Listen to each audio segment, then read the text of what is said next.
রাজধানীর খিলগাঁও থানার 4 মামলায় জামিন পেয়েছেন সাবেক বন ও পরিবেশ মন্ত্রী সাবের হোসেন চৌধুরী। এর মধ্যে 2টি হত্যা ও 2টি হত্যা চেষ্টা মামলা। মঙ্গলবার ঢাকার মেট্রোপলিটন ম্যাজিস্ট্রেট মেহেদী হাসানের আদালত এসব মামলার জামিন মঞ্জুর করেন।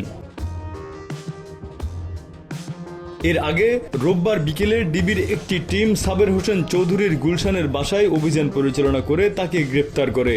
তার বিরুদ্ধে একাধিক মামলা রয়েছে। গতকাল সোমবার তাকে বিএনপি কর্মী মকবুল হত্যা মামলার শুনানির জন্য ঢাকা চিফ মেট্রোপলিটন ম্যাজিস্ট্রেট আদালতে তোলা হয়। সেখানে তার উপর পচা ডিম নিক্ষেপ করেন বিএনপির নেতাকর্মীরা। এছাড়া আদালতে পুলিশের প্রটোকল ভেঙে তার উপর হামলা করা হয়। সাবের হোসেন চৌধুরীর রাজধানীর খিলগাঁও, সবুজবাগ ও মুগদা থানা নিয়ে গঠিত ঢাকা 9 আসনের সংসদ সদস্য ছিলেন।